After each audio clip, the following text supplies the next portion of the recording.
पंजाब के एक छोटे से गांव में एक साधारण सा घर था जहां रहती थी आरती। आरती की माँ बचपन में ही गुजर चुकी थी और उसके पिता ही उसकी पूरी दुनिया थे। आरती छोटी सी उम्र से ही घर संभाल रही थी, खाना बनाना, सफाई करना और साथ में अपने पिता का ख्याल रखना। लेकिन पिछले कुछ महीनों से उसके पिता की तबीयत लगातार खराब रहने लगी थी। पापा, आप फिर से खांस रहे हो। आप फिर से दवाई लेना भूल गए ना? मैं अभी दवाई लाती हूँ। नहीं बेटा, अब दवाई से क्या फर्क पड़ेगा। अब तो बस तुम्हारी चिंता हो रही है। ऐसा मत बोलो पापा, आप बिल्कुल ठीक हो जाओगे। अब दवाइयों से क्या होगा बेटा, मेरी चिंता छोड़, तू अपनी जिंदगी के बारे में सोच। मेरी जिंदगी आप हैं पापा, मैं आपको छोड़कर कहीं नहीं जाऊंगी। बेटी, हर लड़की को एक दिन अपने घर जाना ही पड़ता है। आरती बेटा, अब मेरी तबीयत पहले जैसी नहीं रही। मैं चाहता हूं कि तुम्हारी शादी अच्छे घर में हो जाए। पापा, मुझे शादी नहीं करनी, मैं आपको छोड़कर कहीं नहीं जाऊंगी। बेटी, हर लड़की को एक दिन अपना घर बसाना ही पड़ता है। आरती के पापा को सबसे ज्यादा चिंता थी अपनी बेटी की शादी की। उन्हें डर था कि अगर उन्हें कुछ हो गया तो आरती अकेली रह जाएगी। आरती, मैं चाहता हूं कि मैं तेरी शादी अपने हाथों से करूं। नहीं पापा, मुझे शादी नहीं करनी, मैं आपको छोड़कर कहीं नहीं जाऊंगी। बेटी, ये दुनिया इतनी आसान नहीं है। मेरे बाद तेरा ख्याल कौन रखेगा? आरती चुप हो गई, लेकिन अंदर से टूट रही थी। उसी समय गांव की एक औरत, कमला चाची, जो रिश्ते करवाने के लिए जानी जाती थी, उनके घर आई। राम राम भाई साहब, कैसी तबीयत है? बस जैसे तैसे चल रही है। आइए बैठिए। आरती तो अब बड़ी हो गई है, आपने इसके बारे में कुछ सोचा? बहन जी, सोच तो रहा हूं, अगर कोई अच्छा लड़का मिल जाए तो मैं तुरंत शादी करना चाहता हूं। अब मेरी तबीयत भी कुछ ऐसी ही रहती है।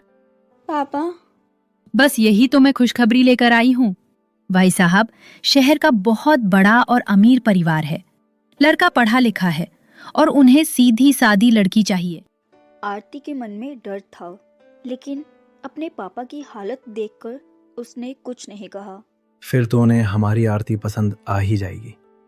लेकिन बहन जी, लोग तो अच्छे हैं ना? हाँ, बहुत पढ़ा लिखा और अमीर परिवार है। आरती तो राज करेगी, राज। अगर आप बोलो तो कल उन्हें लड़की देखने बुला लेते हैं। अगर अच्छा परिवार है तो इससे अच्छा क्या ही हो सकता है। आप बुला लीजिए उन्हें कल। आरती, कमला चाची और अपने पापा की बातें सुन उदास हो जाती है। फिर अगले दिन आरती रोज की तरह घर का सारा काम खत्म करती है। तभी बेटी, वो लोग आते ही होंगे, जा जल्दी से नहा के तैयार हो जा। फिर कुछ टाइम बाद घर के बाहर एक बड़ी गाड़ी आकर रुकी। वो लोग आ चुके थे। आइए आइए, यही है लड़की का घर। बैठिए, मैं अभी चाय भिजवाता हूँ। आरती किचन में खड़ी घबरा रही थी। तभी उसके पापा किचन में आते हैं। बेटा, जल्दी से चाय बनाकर बाहर ले आ। जी पापा। थोड़ी ही देर में आरती चाय लेकर सबके सामने जाती है। वो थोड़ी घबरा रही थी, लेकिन उसने खुद को संभाला और सबको चाय सर्व की। बैठो बेटी। घर का काम कर लेती हो? जी, मैं बचपन से ही घर संभाल रही हूँ। तभी लड़के की माँ ने अपने पति की तरफ देखा, जैसे कोई इशारा किया हो। हमें दहेज नहीं चाहिए भाई साहब, बस लड़की संस्कारी होनी चाहिए। ये सुनकर आरती के पिता की आंखों में खुशी आ गई। भाई साहब, हमारी आरती तो बहुत ही संस्कारी है। बचपन से ही इसकी माँ गुजर गई, तब से आज तक पूरे घर की और मेरी जिम्मेवारी उठा रही है मेरी बच्ची। बेटा, आप क्या काम करते हो? जी अंकल, वो मेरा खुद का बिजनेस है कपड़ों का। राघव बेटा, अगर आरती से कुछ पूछना हो तो अंदर जाकर अकेले में बात कर लो। दोनों को कमला चाची कमरे में भेज देती है। आप इस रिश्ते से खुश हैं? अगर मेरे पापा खुश हैं तो मैं भी। दोनों कुछ टाइम बात कर बाहर आ जाते हैं। भाई साहब, हमें लड़की पसंद है, लेकिन हमें शादी जल्दी करनी है। जी बहन जी, जैसा आप कहें। बिना ज्यादा सवाल जवाब किए दोनों परिवार शादी की डेट फिक्स कर लेते हैं और फिर राघव और उसका परिवार अपने घर चले जाते हैं। पापा, मुझे इतनी जल्दी आपसे दूर नहीं जाना।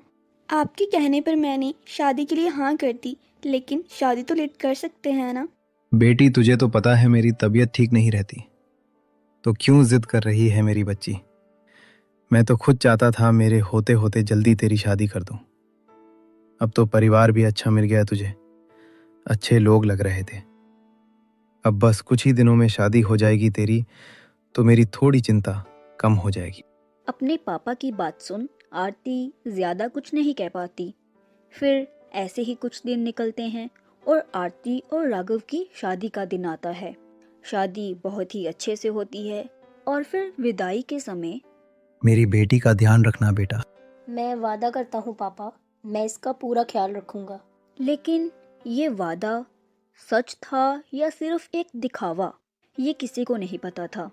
विदाई के समय आरती अपने पापा के गले लग बहुत ही रोती है और वो भी अपनी बेटी को अलविदा कर बहुत रो रहे थे। एक बाप के लिए अपनी बेटी की विदाई करना कितना मुश्किल है ये तो हम सभी जानते हैं।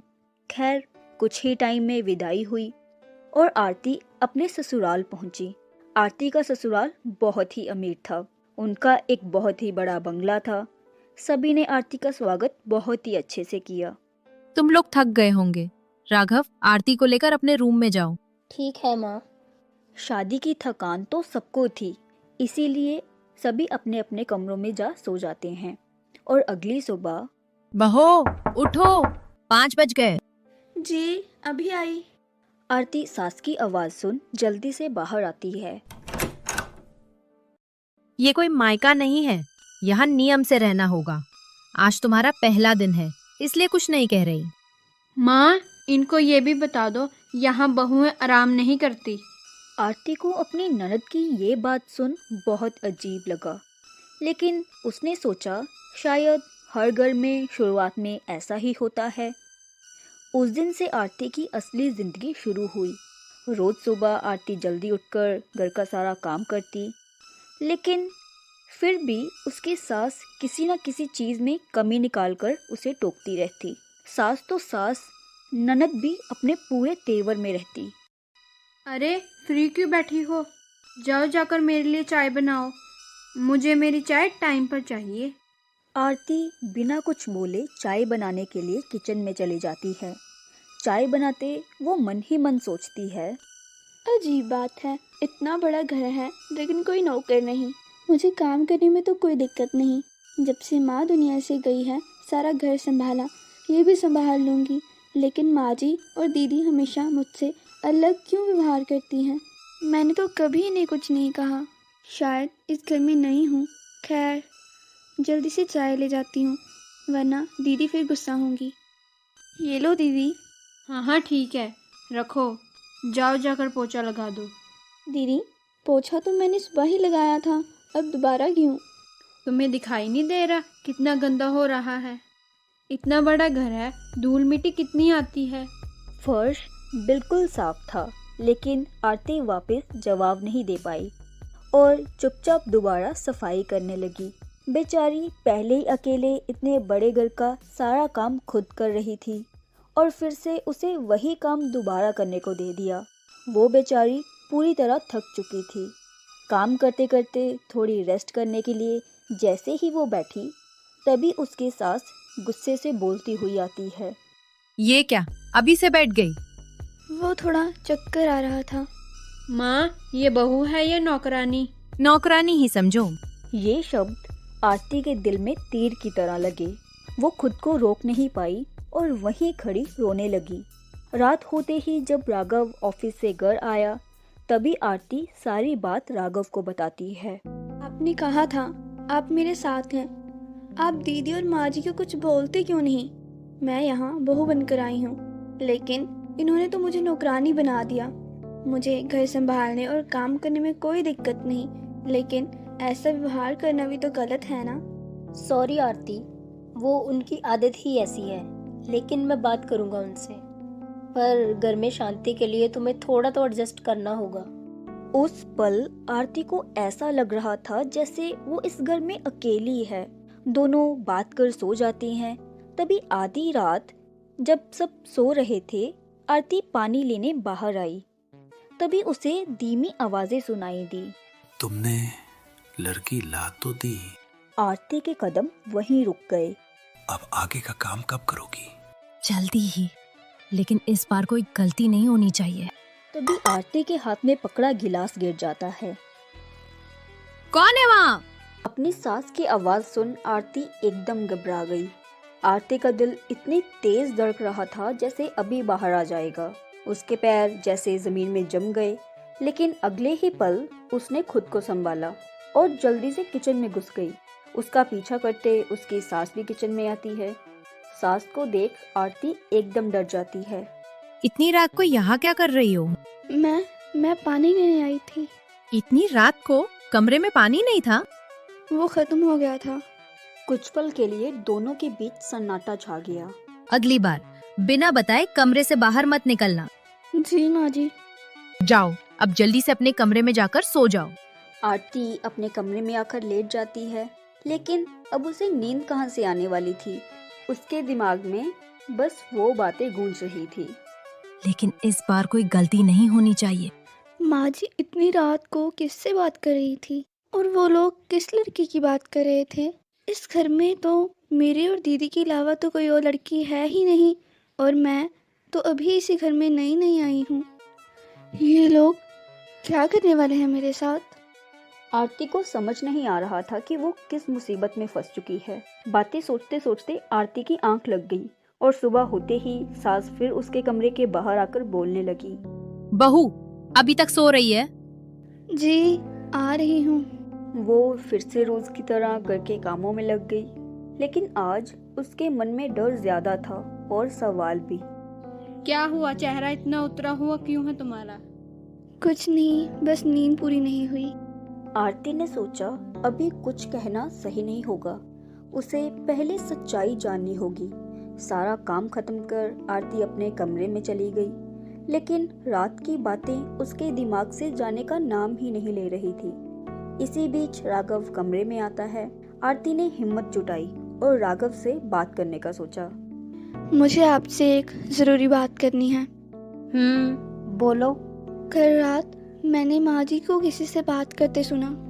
तुम रात को बाहर क्या कर रही थी? राघव का ये रिएक्शन देखकर आरती चौंक गई। मैं बस पानी लेने गई थी, लेकिन उन्होंने कहा इस बार कोई गलती नहीं होनी चाहिए। कमरे में कुछ सेकंड के लिए सन्नाटा छा गया। तुम बेवजह सोच रही हो। मम्मी ऐसे ही बात करती हैं। नहीं, कुछ तो है जो आप मुझसे छुपा रहे हो। राघव कुछ बोल नहीं पाया। उसकी चुप्पी ही सबसे बड़ा जवाब थी। उसी समय दरवाजे के बाहर खड़ी सास, जिसे सब सुनाई दे रहा था, उनके कमरे में आई। यहाँ क्या चल रहा है? कुछ नहीं माँ, बस ऐसे ही बात कर रहे थे। बहुत सवाल करने लगी हो तुम। मैं सिर्फ सच जानना चाहती हूँ। ये बात सुन सास के चेहरे का गुस्सा साफ दिखने लगा। सच? सच जानना चाहती हो? वो तो सही समय आने पर सब पता चल जाएगा। ये सुनकर आरती के रोंगटे खड़े हो गए। अब यहाँ खड़ी क्या सोच रही हो? तुम्हें दिखाई नहीं दे रहा मेरा बेटा इतना थका हुआ ऑफिस से आया है? जाओ, जाकर उसके लिए खाना लगाओ। कोई बात नहीं माँ, आरती सारा दिन काम करके थक जाती है, उसे रेस्ट करने दो। मैं खाना खुद खा लूंगा। राघव को आरती की साइड लेता देख उसकी माँ को बहुत ही गुस्सा आता है और वो गुस्से में उस कमरे से बाहर चले जाती है। मैं लगा देती हूँ खाना, आप फ्रेश हो जाओ। नहीं आरती, तुम आराम करो, मैं खुद ले लूंगा। इतना कहकर राघव कमरे से बाहर चला जाता है और आरती अपने कमरे में बैठी बस बार बार वही बातें सोच रही थी। तभी उसके फोन पर एक अनजान नंबर से मैसेज आया। अगर अपनी जान बचानी है तो कल शाम 5 बजे पुराने मंदिर के पास मिलो। ये कौन हो सकता है? और अगर ये कोई जाल हुआ तो? क्या ये कोई मदद करने वाला है या इस साजिश का एक और हिस्सा? लेकिन दिल के कोने में आरती को लग रहा था कि शायद यही मौका है सच्चाई जानने का।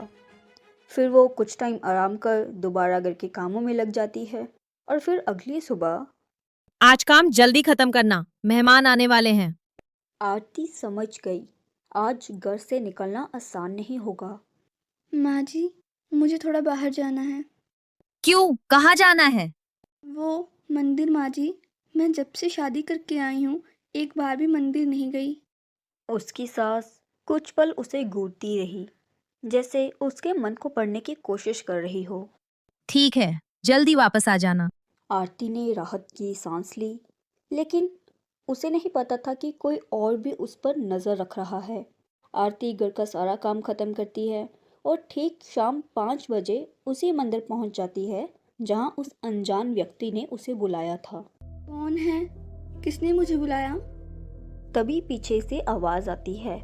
डरो मत, मैं तुम्हारी मदद करने आया हूँ। आरती ने देखा उसके सामने एक लड़का खड़ा था, उम्र लगभग 28 साल। तुम कौन हो? मेरा नाम करण है। तुम मुझे कैसे जानते हो? क्योंकि तुम वही गलती कर चुकी हो जो पहले भी एक लड़की ने की थी। क्या मतलब? इस घर में तुम पहली लड़की नहीं हो जो बहू बनकर आई है। ये बात सुन आरती एकदम हैरान हो गई। क्या? तुमसे पहले भी एक लड़की आई थी, लेकिन आज तक उसका कुछ पता नहीं है। आरती डर चुकी थी। तुम झूठ बोल रहे हो। काश ये झूठ होता। ये देखो। करण अपना फोन आरती को दिखाता है। फोन में एक फोटो थी, एक लड़की की, बिल्कुल आरती जैसी मासूम। ये मेरी बहन थी, प्रिया। आरती का दिल जोर से धड़कने लगा। क्या हुआ था उसके साथ? उसकी भी शादी इसी घर में हुई थी। शुरू में सब ठीक था, फिर उसे भी नौकरानी की तरह रखा गया और एक दिन वो अचानक गायब हो गई। ये सुन आरती की आंखों में डर साफ दिखने लगा। और किसी ने कुछ नहीं किया? उन्होंने कहा वो घर छोड़कर भाग गई, लेकिन मैं जानता हूं वो झूठ है और अब वही सब तुम्हारे साथ होने वाला है। आरती के पैरों से जैसे ताकत खत्म हो गई। नहीं, ऐसा नहीं हो सकता। तुम्हें लगता है ये लोग तुम्हें बहू बनाकर लाए हैं? नहीं, ये तुम्हें किसी और वजह से लाए हैं। कौन सी वजह? बोलो, क्या करने वाले हैं ये लोग? अभी नहीं, अगर अभी बता दिया तो तुम खुद को संभाल नहीं पाओगे। करण की ये बात सुन आरती और डर गई। बस इतना समझ लो, तुम्हारे पास बहुत कम समय है। तभी पीछे से एक जोर की आवाज आती है। आरती? आरती और करण दोनों चौंक गए। वो कोई और नहीं, राघव था। राघव उनके पास आया और उसकी आंखों में गुस्सा साफ दिख रहा था। तो ये चल रहा है, छुप छुप कर मिलने लगी हो? नहीं, ऐसी बात नहीं है। उसे सच बताने आया हूँ। राघव का चेहरा एकदम बदल गया। तुम्हें यहाँ नहीं आना चाहिए था। ये सुनकर आरती हैरान हो गई। मतलब आप दोनों एक दूसरे को पहले से जानते हो? अब सच्चाई धीरे धीरे सामने आ रही थी। राघव, आप करण को जानते हो? राघव कुछ सेकंड तक चुप रहा, फिर हाँ, मैं इसे जानता हूँ। ये सुनकर आरती का दिल और जोर से धड़कने लगा। तो ये जो कह रहा है वो सच है क्या? हाँ, इस घर में तुमसे पहले भी एक लड़की आई थी। ये सुन आरती की आंखों में आंसू आ गए। और उसके साथ क्या हुआ था? राघव कुछ बोलने ही वाला होता है कि करण बीच ही बोल देता है। मर गई वो। ये शब्द सुनते ही जैसे समय रुक गया। आरती की नजरें अब राघव पर टिक गई। बोलिए, सच क्या है? वो गायब हो गई थी। झूठ! करण गुस्से में राघव पे चिल्लाता है। तुम्हारी माँ ने उसे खत्म कर दिया और अब वही सब तुम लोग आरती के साथ करने वाले हो। ये सब सुन आरती बहुत ही डर जाती है। राघव, ये सब क्या है? मैं सब जानता हूँ। क्या? मुझे शादी से पहले ही पता था कि इस घर में क्या होता है। फिर भी आपने मुझसे शादी की, और क्या होता है इस घर में? बताइए मुझे। राघव की आंखों में गिल्ट साफ दिख रहा था। मैं बस मजबूर था। मजबूर या डरपोक? तुम नहीं समझोगे। तो समझाओ मुझे, मैं यहाँ क्यों हूँ? मेरे साथ क्या होने वाला है? राघव कुछ बोलने ही वाला होता है, तभी अचानक राघव का फोन बजता है। राघव, आरती तुम्हारे साथ है? अपनी माँ की ये बात सुन राघव एकदम चौंक जाता है। नहीं मम्मी। झूठ मत बोलो, मुझे सब पता चल गया है। राघव ये बात सुन बहुत ही डर जाता है और फोन काट देता है। अब खेल और खतरनाक हो चुका था। अब तुम्हारे पास सिर्फ 2 रास्ते हैं आरती। कौन से रास्ते करण? या तो मेरे साथ चलो और सच्चाई जानो, या फिर इस घर में वापस जाओ और शायद कभी वापस ना आओ। आरती के सामने उसकी जिंदगी का सबसे बड़ा फैसला खड़ा था। तुम कहीं नहीं जाओगी आरती। तुम उसे फिर उसी नरक में ले जाओगे? नहीं, इस बार मैं उसे बचाऊंगा। ये सुनकर आरती चौंक गई। इस बार मतलब?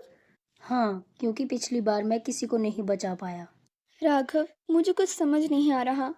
एक तरफ आप कह रहे हैं कि करण की बहन गायब हो गई, दूसरी तरफ करण कह रहा है कि आप लोगों ने उसको मार दिया। ये क्या हो रहा है और अब मेरी जान को क्यों खतरा है? ये सवाल मेरी समझ से बाहर हो रहे हैं। मंदिर के बाहर खड़ी आरती 2 रास्तों के बीच फंस चुकी थी। एक तरफ राघव जो सच जानता था और दूसरी तरफ करण जो सच दिखाना चाहता था। मुझे अब सच जानना है, पूरा सच। राघव और करण दोनों उसकी तरफ देख रहे थे। तो मेरे साथ चलो। नहीं, तुम इसके साथ कहीं नहीं जाओगी। क्यों? आपने पहले ही मुझसे सब छुपाया है। राघव चुप हो गया। उसके पास जवाब था लेकिन हिम्मत नहीं। अगर आज सच नहीं जाना तो शायद कभी नहीं जान पाओगी। आरती ने आखिरी बार राघव की तरफ देखा। अगर आप सच में मेरे साथ होते तो आप मुझे रोकते नहीं। इतना कह आरती करण के साथ चली जाती है और राघव वहीं खड़ा रह जाता है। उसकी आंखों में डर था और पछतावा भी। उधर करण आरती को एक पुराने गोदाम में लेकर आया जहाँ चारों तरफ अंधेरा था और अजीब सी खामोशी। तुम मुझे यहाँ कहाँ लाए हो करण? क्योंकि सच्चाई यहीं छुपी है। करण एक पुराना बॉक्स खोलता है। उस बॉक्स में कुछ फाइल्स, फोटो और एक पुरानी डायरी थी। ये मेरी बहन प्रिया की डायरी है। इसमें क्या है? उसकी पूरी कहानी और उस घर का असली चेहरा। आज मेरी शादी को 10 दिन हो गए हैं। शुरू में सब ठीक था, लेकिन अब मुझे समझ आ रहा है कि मैं इस घर में बहू नहीं, एक कैदी हूँ। ये तो बिल्कुल मेरे जैसा। आरती के दिल की धड़कनें और तेज होने लगी। आज मैंने उनकी बात सुन ली कि वो लोग मुझे बेचने वाले हैं। बेचने वाले हैं मतलब? हाँ, ये लोग लड़कियों को बहू बनाकर लाते हैं। पहले कुछ दिन नौकरों की तरह काम करवाते हैं और फिर उन्हें पैसों के लिए बेच देते हैं। ये सुन आरती पूरी तरह हैरान हो गई। उसे यकीन नहीं हो रहा था कि वो इतनी बड़ी मुसीबत में फंस चुकी है। नहीं, ये नहीं हो सकता। मेरी बहन ने भी यही सोचा था, लेकिन जब उसे सच्चाई समझ आई तब तक बहुत देर हो चुकी थी। आरती को अब अचानक सब याद आने लगा। सास का व्यवहार, रात की बातें। लेकिन इस बार कोई गलती नहीं होनी चाहिए। तो अब मेरे साथ भी यही होगा? अगर तुमने कुछ नहीं किया तो हाँ। तभी करण आरती को एक फोटो दिखाता है। उस फोटो में कुछ लोग खड़े थे और उनके साथ ही खड़ी थी राघव की माँ। ये लोग कौन हैं? ये वो लोग हैं जो लड़कियों को खरीदते हैं। अब सच्चाई पूरी तरह सामने आ रही थी। राघव, क्या वो भी इसमें शामिल है? मुझे नहीं पता वो इसमें शामिल है या नहीं, पर वो सब जानता है, लेकिन कभी कुछ नहीं करता। ये सुन आरती का दिल पूरी तरह टूट चुका था।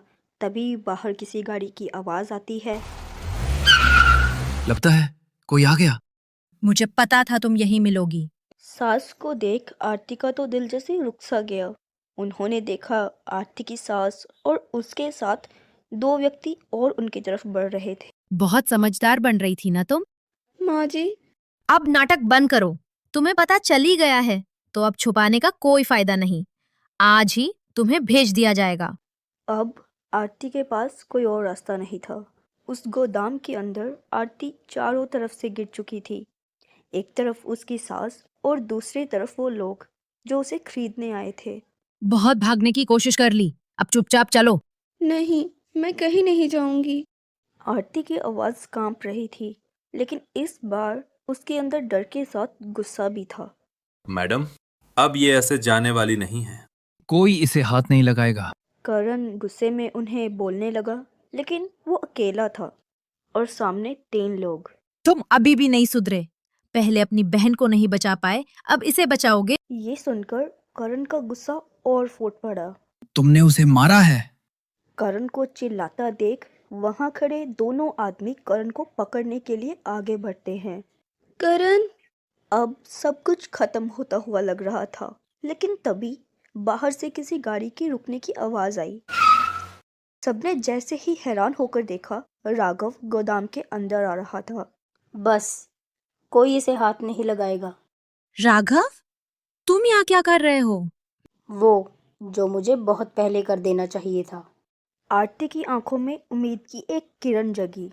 राघव, तुम्हें पता है तुम क्या कर रहे हो? ये सब बर्बाद हो जाएगा। जो हो रहा है वो पहले ही गलत है। ये पहली बार था जब राघव अपनी माँ के खिलाफ खड़ा हुआ था। याद रखना, अगर आज तुमने मेरा साथ नहीं दिया तो तुम मेरे बेटे नहीं रहोगे। राघव के लिए ये फैसला आसान नहीं था। एक तरफ माँ और दूसरी तरफ बेगुनाह लड़की। अगर बेटा होने का मतलब ये है कि मैं किसी की जिंदगी बर्बाद होते देखूं, तो मैं ऐसा बेटा नहीं बनना चाहता। ये सुनकर सास का चेहरा गुस्से से लाल हो गया। ठीक है, तो आज के बाद तुम मेरे लिए मर चुके हो। तुम दोनों यहाँ खड़े क्यों हो? पकड़ो इस लड़की को। रुको। राघव जेब से अपना फोन निकालता है। अगर एक कदम भी आगे बढ़ाया तो ये वीडियो पुलिस तक पहुंच जाएगा। सब चौंक गए। कौन सा वीडियो? तुम्हारे सारे काले कामों का, लड़कियों को बेचने का, ये सब रिकॉर्ड कर लिया है मैंने। अब पहली बार सास के चेहरे पर डर दिख रहा था। तुम ऐसा नहीं कर सकते। अब मैं सब कुछ कर सकता हूँ। करण भी हैरान था। उसे उम्मीद नहीं थी कि राघव ऐसा करेगा। तो तुम सच में हमारी तरफ हो? देर से ही सही, लेकिन हाँ। ठीक है, ले जाओ इसे, लेकिन याद रखना ये खत्म नहीं हुआ है। इतना कहकर आरती की सास और उसके साथ आए दोनों व्यक्ति गुस्से में गोदाम से बाहर चले जाते हैं। आपने मेरी जान बचा ली। आरती राघव की तरफ देख रही थी। उसकी आंखों में अब डर नहीं बल्कि भरोसा था। मैंने बहुत देर कर दी, लेकिन अब कुछ गलत नहीं होने दूंगा। अभी भी खतरा खत्म नहीं हुआ है। ये लोग इतनी आसानी से हार नहीं मानेंगे। और सच में खेल अभी खत्म नहीं हुआ था। अब ये सिर्फ एक लड़की को बचाने की कहानी नहीं थी। ये एक बड़े जाल को पूरी तरह से खत्म करने की लड़ाई बन चुकी थी। अब हम कहाँ जाएंगे? अभी के लिए तुम मेरे साथ चलो, वहां तुम सेफ रहोगी। नहीं, उन्हें पता है करण कहाँ रहता है। वो सबसे पहले वहीं आएंगे। करण और आरती दोनों चौंक गए। तुम्हें कैसे पता? क्योंकि मैं खुद 1 साल से इन पर नजर रख रहा हूँ। तो अब क्या करें? हमें छुपना नहीं है। अब हमें उन्हें पूरी तरह खत्म करना है, वरना ये लोग पता नहीं और कितनी लड़कियों की जिंदगी बर्बाद करेंगे। ये पहली बार था जब राघव के शब्दों में डर नहीं बल्कि गुस्सा था। तो फिर बताओ आगे क्या करना है? नहीं राघव, पहले आप मुझे ये बताइए कि प्रिया के साथ आखिर हुआ क्या था। आरती, अब समय नहीं है इन सब बातों का। हमारे पास बहुत कम समय बचा है। ये बातें तुम बाद में भी पूछ सकती हो। मैं बताता हूँ आरती। उस दिन जब उसे बेचने के लिए ले जाया जा रहा था, मेरी बहन रो रही थी, चिल्ला रही थी, लेकिन कोई उसकी मदद करने वाला नहीं था। मुझे मत ले जाओ, मैं किसी को कुछ नहीं बताऊंगी। राघव, आप वहाँ थे? हाँ। उस दिन राघव सब कुछ खत्म कर सकता था, लेकिन उसने जो किया वो उसकी जिंदगी की सबसे बड़ी गलती बन गया। इसने कुछ नहीं किया, बस खड़ा रहा और देखता रहा। लेकिन करण, ये बात आपको कैसे पता? जब मेरी बहन मेरे बहुत ढूंढने पर भी मुझे नहीं मिली, तभी मैंने राघव को धमकाया। तब जाकर इसने मुझे बताया। आरती की नजरें राघव पर टिक गई। आपने उसे बचाया क्यों नहीं? मैं डर गया था। मम्मी ने मुझे धमकी दी थी कि अगर मैंने कुछ किया तो वो मुझे भी खत्म कर देंगी। ये सुनकर आरती के दिल में फिर से गुस्सा और दर्द दोनों आ गए। और आपने उनकी बात मान ली? मैं कमज़ोर पड़ गया और उसी कमज़ोरी की वजह से प्रिया। उस समय वहाँ भारी सन्नाटा छा गया। उस दिन के बाद मेरी बहन कभी वापस नहीं आई। मुझे तो लगता है इसकी माँ ने उसे मार दिया, क्योंकि अगर वो जिंदा होती तो पक्का अब तक उसने इन्हें सबक सिखा दिया होता। बहुत होशियार थी मेरी बहन। अब हम ऐसा किसी और के साथ नहीं होने देंगे। अब आरती सिर्फ एक डरी हुई लड़की नहीं थी, वो लड़ने के लिए तैयार हो चुकी थी। मेरे पास जो वीडियो है वो काफ़ी नहीं है, हमें और सबूत चाहिए। और वो सबूत हमें कहाँ मिलेंगे? हमारे घर में। क्या आप फिर से वहाँ जाना चाहते हो?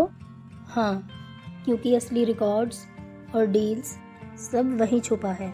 ये प्लान खतरनाक था, बहुत खतरनाक। वो लोग बहुत खतरनाक हैं। अगर पकड़े गए तो सीधा मौत। लेकिन अगर नहीं गए तो ये खेल कभी खत्म नहीं होगा। ठीक है, फिर मैं भी चलूँगी। नहीं, ये बहुत खतरनाक है।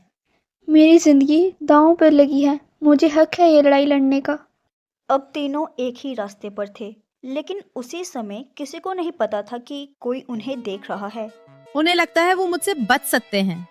मैडम, अब क्या करना है? अब शिकार खुद जाल में आएगा। अब चलो जल्दी यहाँ से। हमारा एक पुराना घर है जहाँ कोई नहीं आता जाता।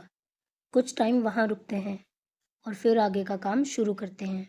इतना कह राघव आरती और करण को अपने साथ अपने पुराने घर ले जाता है। तीनों आपस में बातें कर रहे थे कि आगे क्या और कैसे करना है, और बातें करते रात के करीब 12 बज चुके थे।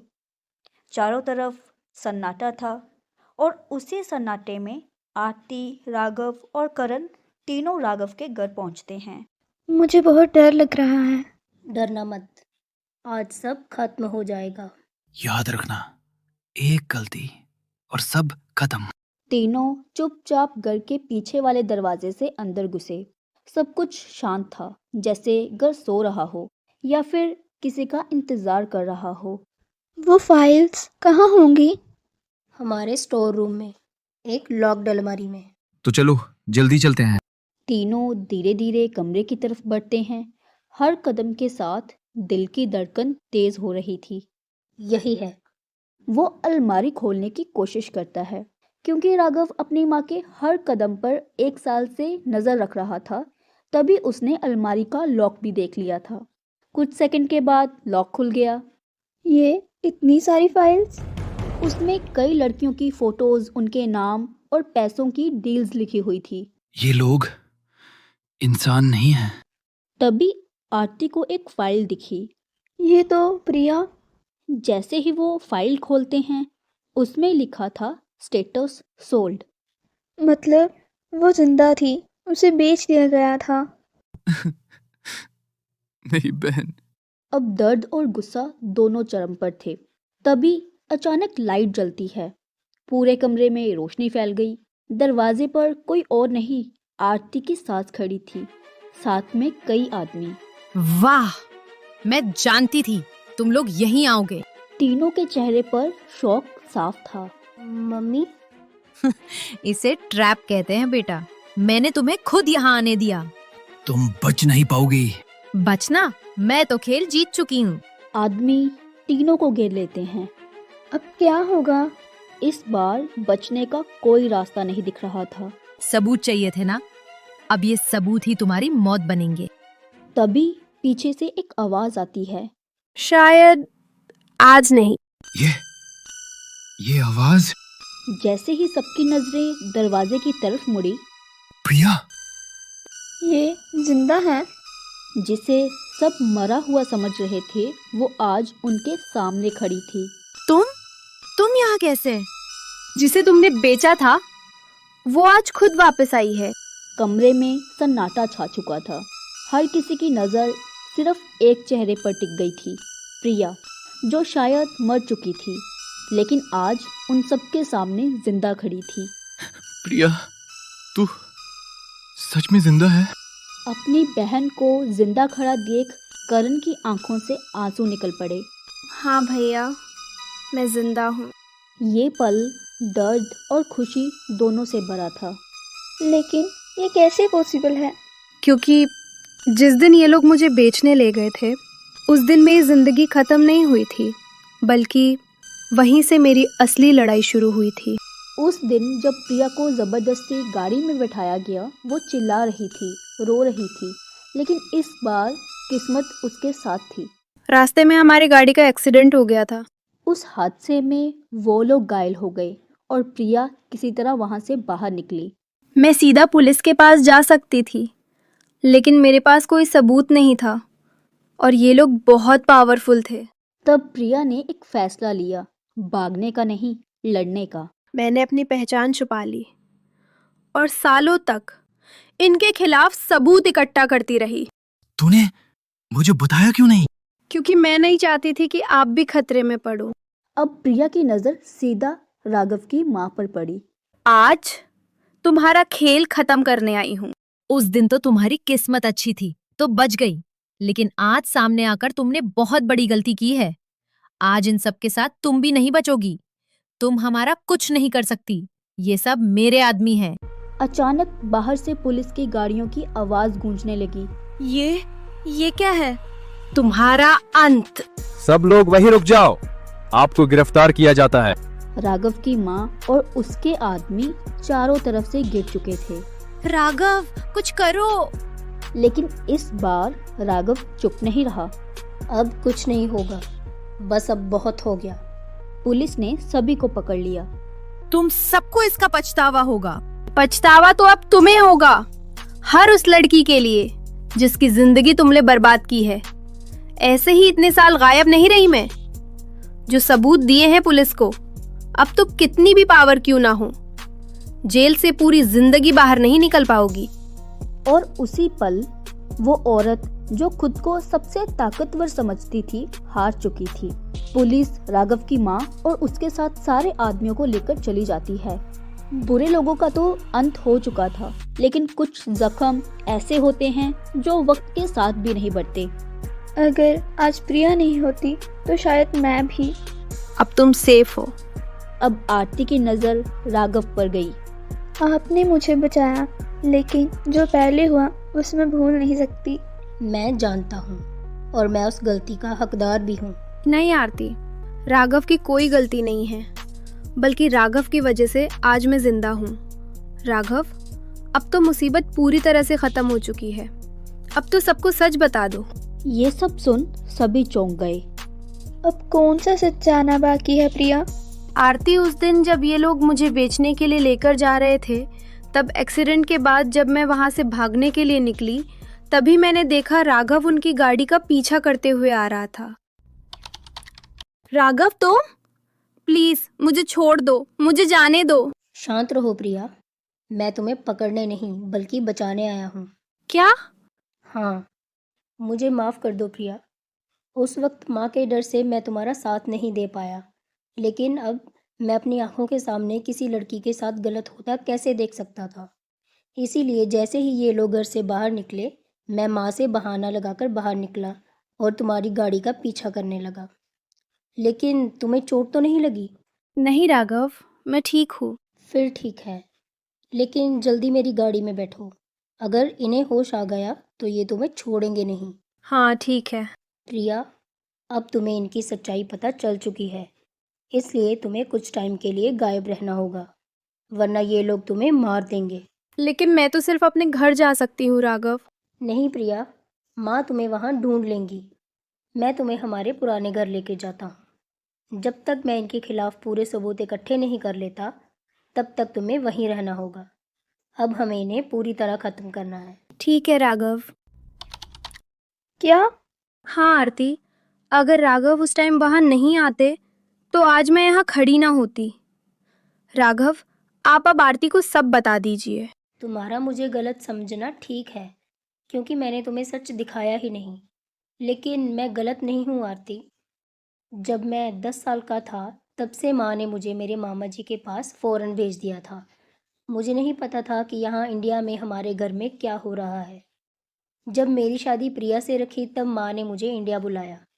मैं तभी शादी नहीं करना चाहता था, लेकिन माँ के कहने पर मुझे प्रिया से शादी करनी पड़ी। ये सब सुन सभी चौंक गए। तब तक मुझे कुछ नहीं पता था, लेकिन जब ये सब हुआ और मैंने सच जानना शुरू किया, तब जाकर मुझे पता चला कि मेरा बड़ा भाई और माँ दोनों मिलकर ये घिनौना काम कई सालों से करते आ रहे हैं। लेकिन मेरे इंडिया आने से पहले मेरे भाई ने जिन लड़कियों के साथ शादी की थी उन्हें बेचा था। उनमें से एक लड़की जो उनके जाल से भाग निकली थी, उसने हिम्मत करके उनके खिलाफ केस दर्ज किया था। तब माँ ने डर के मारे भाई को जल्दी से फ़ौरन भेज दिया। तब से ही वो इंडिया वापस नहीं आए। लेकिन इन्हें फिर भी समझ नहीं आई और उन्हें लगा शायद भाई ये सब करता था तो शायद मैं भी ये सब करूँगा। इसीलिए माँ ने मुझे यहाँ इंडिया वापस बुला लिया। लेकिन यही उनकी सबसे बड़ी गलती निकली। मैं गलत नहीं हूँ आरती। हाँ, मैंने तुमसे सच छुपाया, लेकिन वो भी सिर्फ सच बाहर निकालने के लिए। लेकिन राघव, आपको जब बाद में सच पता चल ही गया था, फिर भी आपने मुझसे शादी क्यों की? क्यों आपने मुझे इतने बड़े जाल में डालने का जोखिम लिया? मैंने ये शादी सच बाहर निकालने के लिए की थी, क्योंकि मुझे पता था कि जिससे भी मैं शादी करूँगा, माँ दोबारा उस लड़की के साथ वही करने का सोचेंगी और फिर वहीं उन्हें पकड़ूंगा। लेकिन जब मैंने तुम्हें उस दिन तुम्हारे घर पहली बार देखा, मुझे सच में तुम बहुत अच्छी लगी। मैं सच में तुम्हें प्यार करने लगा। मैंने दिल से तुम्हें अपनी पत्नी माना है आरती, और मैं तुम्हारे साथ कुछ गलत नहीं होने दे सकता। बस इनके सच को बाहर निकालने के लिए मुझे कुछ चीज़ें करनी पड़ी, लेकिन अब सब ठीक है। अब तुम इस घर में कोई कैदी या नौकरानी नहीं हो, तुम इस घर की बहू हो। हाँ भाभी, आप इस घर की बहू हो। ये आवाज़ सुन जैसे ही सब लोग पीछे देखते हैं, राघव की बहन वहाँ खड़ी थी। मुझे माफ़ कर दो। माँ के साथ मिलकर मैंने भी आपको बहुत बुरा भला सुनाया, लेकिन आपने मुझे कभी जवाब नहीं दिया। मैं गलत थी, मुझे माफ़ कर दो भाभी। राघव की बहन, जिसने पहली बार आरती को भाभी का दर्जा दिया था, उसकी ये बातें सुन आरती को अब सब सही लग रहा था। कोई बात नहीं दीदी। राघव, मुझे माफ़ कर दीजिए। मैंने आपको गलत समझा। आप गलत नहीं हैं। आपने तो पता नहीं कितनी लड़कियों की ज़िंदगी बचाई है। अच्छा चलो, अब बहुत बातें हो गई, अब खुशी का समय है। तो मैं भी एक बात बता दूं, शादी करने का तो मेरा भी मन नहीं था तब, लेकिन घर वालों के कहने पर करनी पड़ी। लेकिन अब मुझे खुशी है कि गलत लोगों को उनकी असली जगह भेज दिया हमने। और सबसे बड़ी बात, राघव और आरती, आप दोनों के बीच की गलतफहमी भी दूर हो गई। चलो भैया, अब हम घर चलते हैं। इतना कहकर प्रिया और कर्ण वहाँ से चले जाते हैं और उस दिन के बाद से आरती खुलकर उस घर में रहने लगी, लेकिन एक कैदी या नौकरानी बनकर नहीं, बहू बनकर। ये कहानी आपको कैसी लगी कमेंट कर जरूर बताना। अभी तक आपने हमारे चैनल को सब्सक्राइब नहीं किया है तो जल्दी से सब्सक्राइब करके बेल आइकॉन दबा दीजिए। और हाँ, इस वीडियो को लाइक, शेयर, कमेंट करना न भूलें।